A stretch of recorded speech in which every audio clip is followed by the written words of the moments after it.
Academic கான்செப்ட்ல focus பண்ணி இந்த சோஷியல் கம்யூனிகேஷன்ல வந்து நம்ம வந்து கோட்டை விட்டுறக்கூடாது. ஸோ எக்கோலாலியா இருக்கிற குழந்தைகளும் ரைம்ஸ்லாம் சூப்பரா பாடுவாங்க. அட்லீஸ்ட் ஒரு 3 to 6 hours off screen time இருக்கிற குழந்தைகள் தான் இப்போ நிறைய ஆயிட்டாங்க. எல்லாருக்கும் வணக்கம். நிறைய பேரண்ட்ஸ் இப்பெல்லாம் என்ன சொல்றாங்கன்னா, என் குழந்தை வந்து அழகா ABCD 1 2 3லாம் சூப்பரா சொல்லுவாங்க, 1 ஆரம்பிச்சு 50 வரைக்கும் கூட சொல்லுவாங்க, ABCDலாம் பக்காவா சொல்லுவாங்க, ரிவர்ஸ்ல கூட அது சொல்லுவாங்க, ரிவர்ஸ்ல எழுதுமோ செய்யறாங்க. அதுக்கப்புறம் பார்த்தோம்னா இந்த ரைம்ஸ்லாம் பார்த்தோம்னா கரெக்டாக சொல்றாங்க, எல்லா ரைம்ஸுமே வந்து சூப்பராக பாடுறாங்க. சம்டைம்ஸ் ரைம்ஸ் பாடலன்னா அந்த ரைம்ஸ் டியூன்ல ஹம்மிங்லாம் நல்லா பண்றாங்க.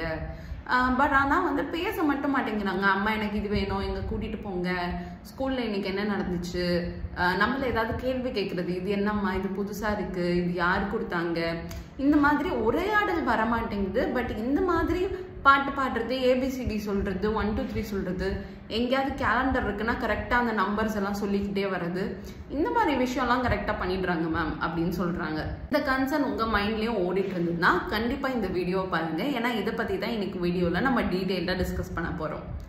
என்னோட பேர் வைஷ்ணவி. நான் ஒரு ஸ்பீச் தெரபிஸ்ட். நான் ஏர்லி ஐடென்டிஃபிகேஷன் ஏர்லி இன்டர்வென்ஷன்ல ரொம்பவே ஸ்பெஷலைஸ் பண்றேன். எங்களோட அந்தாதி ஹாப் கிளினிக்ல ஸ்பீச் டிலே உள்ள குழந்தைகள், ஆட்டிசம் ஸ்பெக்ட்ரம்ல உள்ள குழந்தைகளை வந்து எப்படி நல்லா கம்யூனிகேட் பண்ண வைக்கிறதுக்கு ஹெல்ப் பண்ணலாம் அப்படின்றத நாங்க ரொம்பவே ஸ்பெஷலைஸ் பண்ணி 4.5 years செஞ்சுட்டு வந்துட்டு இருக்கோம். நீங்க இந்த சேனல்ல செக் அவுட் பண்ணீங்கனாலே எங்களோட கிளையன்ஸோட டெஸ்டிமோனியல்ஸ்லாம் கூட பார்க்கலாம். எங்க கிட்ட ஆன்லைன்ல நேர்ல எல்லாம் தெரப்பி எடுத்து நல்லா இம்ப்ரூவ்மெண்ட் ஆன பேரண்ட்ஸ்லாம் வந்து நிறையவே பேசியிருப்பாங்க. உங்களுக்கு அதை பார்த்தாலுமே வந்து கொஞ்சம் ஒரு கான்ஃபிடன்ஸ் பூஸ்ட் கிடைக்கும் அப்படின்னு நான் நினைக்கிறேன். ஸோ இப்போ வாங்க நம்ம ஃபர்தராக டிலே பண்ணாமல் வீடியோக்குள்ளே போகலாம். ஸோ ஒரு குழந்தை ABCD 1 2 3லாம் வந்து கரெக்டாக சொல்கிறது, அதுக்கப்புறம் இந்த ரைம்ஸு இதெல்லாம் வந்து பாடுறது வந்து 2 விஷயமா இருக்கலாம்.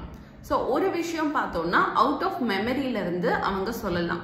ஸோ இப்போ வந்து லாங்குவேஜ் டெவலப்மெண்ட், இப்போது நம்மளோட பிரெயின்லேயே வந்து ரைட் பிரெயின் லெஃப்ட் பிரெயின்னு 2 விஷயங்கள் இருக்கு இல்லையா. ரைட் பிரெயின் பார்த்தோம்னா வெரி ஆர்டிஸ்டிக் பிரெயின். ஸோ இந்த மியூசிக்கு, ட்ராயிங்கு, ஸ்கெட்சிங்கு அதெல்லாமே வந்து நம்ம கிரியேட்டிவிட்டிலாம் ஸ்பார்க் ஆகுறது வந்து ரைட் பிரெயின். லெஃப்ட் பிரெயின் பார்த்தோம்னா லாஜிக்கல், திங்க் பண்ணுறது, பேச வைக்கிறது, நம்ம வந்து யோசிச்சு நிதானமாக பேசுறது, எனக்கு இது வேணும், இந்த ஐடியாவை வந்து எப்படி வெர்பலைஸ் பண்ணுறது, இது எல்லாமே லெஃப்ட் பிரெயின் ஓரியன்ட். சரிங்களா. இப்போ வந்து ஒரு குழந்தை வந்து நல்லா ரைம்ஸ் பாடுறாங்க, 1 2 3லாம் வந்து அந்த ரித்தமிக்கா அப்படியே சொல்றாங்க அப்படின்னா மோஸ்ட்லி வந்து இது ஒரு ரைட் பிரெயின் பேஸ்டு ஒரு ஆக்டிவிட்டி அப்படின்ற மாதிரி சொல்லலாம். அது வந்து ஒரு மெமரியில இருந்து அவங்க அப்படியே சொல்றாங்க அப்படின்னு தான் நம்ம மெயினா சொல்லணும். இப்போ அவங்க சொல்ற விஷயத்த வந்து நல்லா புரிஞ்சு தெளிவாக தான் சொல்றாங்க அப்படின்னு நம்மளுக்கு எப்படி தெரியும்னா, அவங்க கத்துக்கிட்ட கான்செப்ட்ஸை அவங்களால அப்ளையும் பண்ண முடியணும். சே ஃபார் எக்ஸாம்பிள் அவங்க 1 2 3 சொல்றாங்கன்னு வச்சுக்கோங்களேன். நான் ஒரு 5 சாக்லேட் வச்சு, பாப்பா இதில் எத்தனை சாக்லேட் இருக்கு கவுண்ட் பண்ணி சொல்லுங்க அப்படின்னு சொன்னா அவங்க வந்து 1 2 3 4 5 இதுல வந்து 5 சாக்லேட்ஸ் இருக்கு ஆண்டி அப்படின்ற மாதிரி சொன்னாங்கன்னா அவங்க கத்துக்கிட்ட கவுண்டிங்கா அவங்களால அப்ளையும் பண்ண தெரியுது அப்படின்னு அர்த்தம் இல்லையா. பட் நான் கவுண்ட் பண்ணு அப்படின்னு சொன்னதுக்கு அப்புறம் அவங்க வந்து 1 2 3 4 5 6 7 8 9 10 ஸோ அவங்களுக்கு எத்தனை நம்பர் தெரியுதோ அதை அவங்க ஃபுல்லா சொல்லி முடிச்சிருவாங்க. இங்கே எத்தனை ஆப்ஜெக்ட் இருக்கு அப்படின்றது வந்து அவங்க கணக்கெடுத்துக்க மாட்டாங்க. அவங்க ஃபுல் நம்பர்ஸையும் அவங்களுக்கு தெரிஞ்ச நம்பர்ஸை ஃபுல்லாக கவுண்ட் பண்ணி முடிச்சிருவாங்க. ஸோ இப்படி இருக்கு அப்படின்னா அவங்க வந்து கற்றுக்கிட்ட விஷயத்த அவங்க அப்ளை பண்ணலை, அவங்க ஜஸ்ட் மியர் மெமரியிலேருந்து அவங்க அப்படியே அதை சொல்கிறாங்க அப்படின்றது தான் அர்த்தம். ஸோ இது வந்து அதான் அந்த ரைட் பிரெயின் ஆக்டிவிட்டியாக தான் இருக்குது. லெஃப்ட் பிரெயின் அதாவது லாஜிக்கல் பிரெயின் அவங்க வந்து மீனிங்ஃபுல்லாக பேசுறதுக்கான விஷயங்கள் வந்து அவங்க செய்யலை அப்படின்ற மாதிரி. இன்னும் இதை கொஞ்சம் சிம்பிளிஃபைடாக சொல்லணும் அப்படின்னு பார்த்தோம்னா, நான் வந்து இப்போ எனக்கு ஹிந்தியே தெரியாது அப்படின்னு வச்சுக்கோங்களேன். பட் ஒரு ஹிந்தி பாட்டு நான் ஒரு 10 தடவை கேட்குறேன், எனக்கு அந்த பாட்டு ரொம்ப பிடிச்சிருக்கு அப்படின்னா நானும் கூடவே சேர்ந்து அது பாட ட்ரை பண்ணுவேன். 11வது தடவை இல்லை ஒரு 40வது தடவை எனக்கு ஹிந்தியே தெரியலன்னா கூட அந்த பாட்டை வந்து நான் பாட ஆரம்பிச்சிடுவேன்.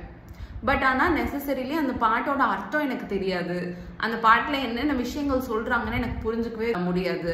பட் இருந்தாலும் நான் அதை கேட்ட மெமரியில் நான் ஜஸ்ட் அப்படியே பாடுறேன் இல்லையா. நாளைக்கு வந்து அந்த வார்த்தையை வச்சு எனக்கு வேற ஏதாவது ஹிந்தியில் கேட்கணும், இன்னொருத்தவங்க கிட்ட பேசணும்னா எனக்கு அதை வச்சு பேச தெரியாது. எனக்கு அந்த பாட்டு தெரியும், அந்த வார்த்தை எல்லாமே நான் சொல்லுவேன். பட் ஆனால் அதை வச்சு இன்னொருத்தவங்க கிட்ட வந்து இந்த பொருள் வாங்கணும் அப்படின்னு எனக்கு சொல்ல தெரியுமா அப்படின்னு கேட்டால் இல்லை. ஸோ இது வந்து யூஸ் பண்ணுறது, லாங்குவேஜை வந்து நான் ஒரு இடத்துல கம்யூனிகேட் பண்ணி யூஸ் பண்ணுறேன். பட் ஆனால் ஃபஸ்ட்டு நான் சொன்ன விஷயம் ஜஸ்ட் மெமரியிலிருந்து அந்த டியூனுக்கு ஏற்ற மாதிரி நான் ஜஸ்ட் பாடுறேன். அந்த பாட்டை நான் ஒரு 10 தடவை கேட்டிருக்கேன், அதனால எனக்கு அந்த பாட்டு மனப்பாடம் ஆயிடுச்சு, நான் ஜஸ்ட் அப்படியே பாடுறேன் அப்படின்ற மாதிரி.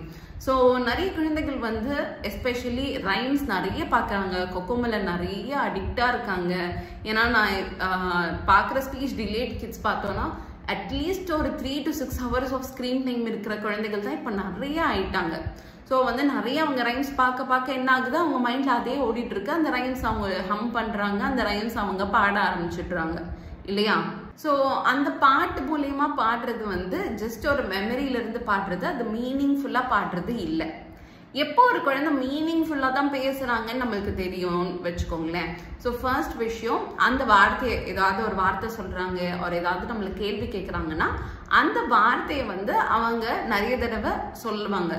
சே ஃபார் எக்ஸாம்பிள், இப்போ உங்களை அம்மான்னு கூப்பிடுறது, அம்மா தண்ணி வேணும்னு கேட்குறது. ஸோ அந்த தண்ணி வேணுன்றது இன்னைக்கு சொல்லுவாங்க, கொஞ்சம் நேரம் கழிச்சு ஈவினிங் சொல்லுவாங்க, மறுநாள் காலையிலையும் சொல்லுவாங்க.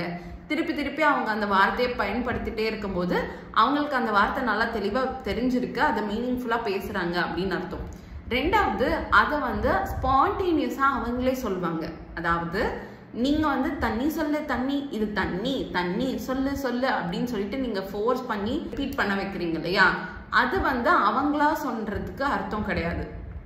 குழந்தையா ஏதோ விளையாடிட்டு இருக்காங்க, திடீர்னு இனிஷியேட் பண்ணி அம்மா தண்ணி வேணும் அப்படின்னு கேட்குறாங்க இல்லையா? அப்போதான் வந்து அவங்க மீனிங்ஃபுல்லாக குழந்தையே சொல்கிறாங்க, அந்த வார்த்தையை கற்றுட்டு அவங்களே யூஸ் பண்ணுறாங்க அப்படின்னு அர்த்தம். சரிங்களா? ஸோ ஃபர்ஸ்ட் அவங்க நிறைய தடவை அதை சொல்வாங்க, ஒரு நாள்லயே நிறைய தடவை சொல்லலாம், இல்லை வெவ்வேறு நாட்கள்ல அந்த வார்த்தையை திருப்பி பயன்படுத்தலாம்.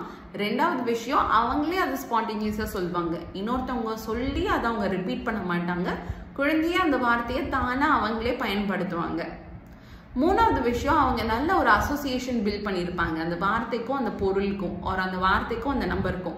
ஸோ இவங்க தான் அம்மா, இதுதான் தண்ணி, ஸோ தண்ணினா வந்து பாட்டிலில் இருக்கும், ஸோ இந்த மாதிரி இந்த பொருளுக்கு இந்த வார்த்தை அப்படின்ற அசோசியேஷன் வந்து கரெக்டாக பில்ட் பண்ணியிருப்பாங்க. ஸோ அப்படி இருந்தால் தான் வந்து அந்த குழந்தை வந்து அந்த வார்த்தையை முழுமையாக கற்றுருக்காங்க, அதை வந்து அவங்க புரிஞ்சு பேசுனாங்க அப்படின்னு அர்த்தம். ஸோ இப்போ வந்து கலர்ஸ் சொல்கிறது, இந்த ப்ளூ க்ரீன் கலர்ஸ் சொல்கிறது, ஆர் வந்து இந்த நம்பர் சொல்கிறது, ஆல்ஃபபெட் சொல்கிறது, இதை வச்சு அவங்களால அவங்களோட தேவைகளை வெளிப்படுத்தவோ இல்லை ஏதாவது ஒரு கேள்வி கேட்கவோ ஒரு உரையாடல் மேற்கொள்ளவோ முடியாது இல்லையா?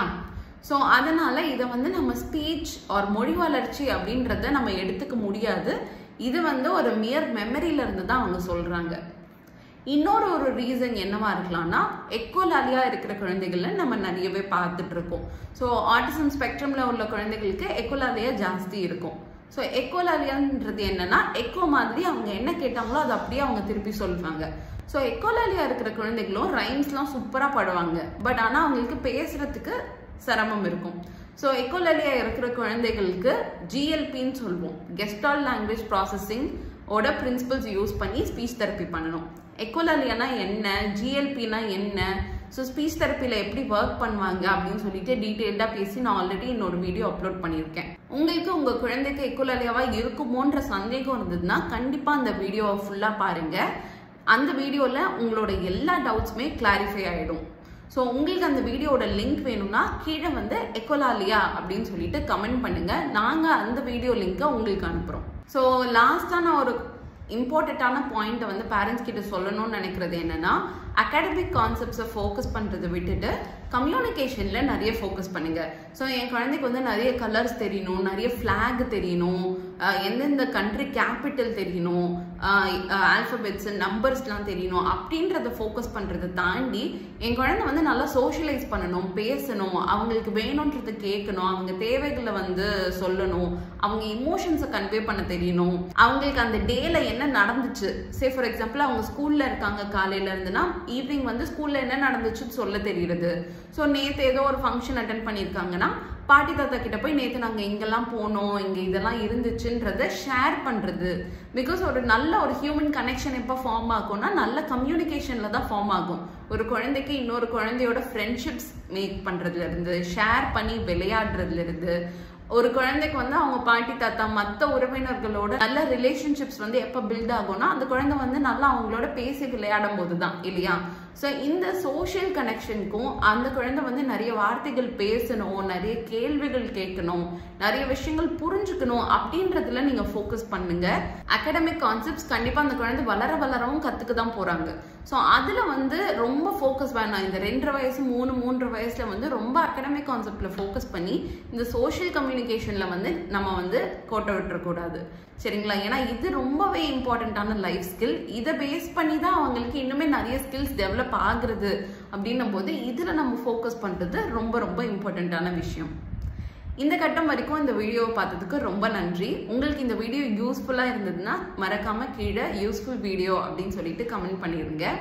உங்களுக்கு இந்த டாபிக்ல ஏதாவது சந்தேகங்கள் இருந்ததுன்னா அதையுமே கீழே கமெண்ட் செக்ஷன்ல பதிவு பண்ணுங்க. நான் எல்லாருடைய கமெண்ட்ஸையும் படிச்சு கட்டாயமா ரிப்ளை பண்ணுவேன்.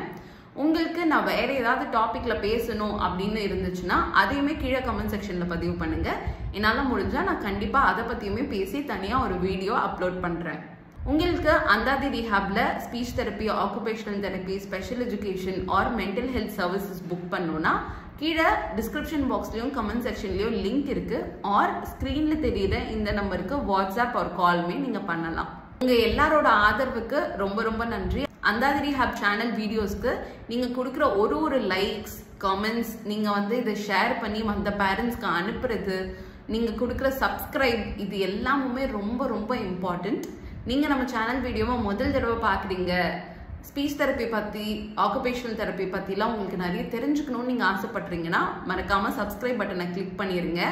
நான் நம்மளோட அந்தாதி ரிஹாப் சேனல்ல எவ்ரி வீக் இன்ஃபர்மேட்டிவான வீடியோஸ் போஸ்ட் பண்ணிட்டே இருப்பேன். அடுத்த வாரம் இன்னொரு இன்ஃபர்மேட்டிவான வீடியோவோட நான் உங்களை சந்திக்கிறேன். நன்றி.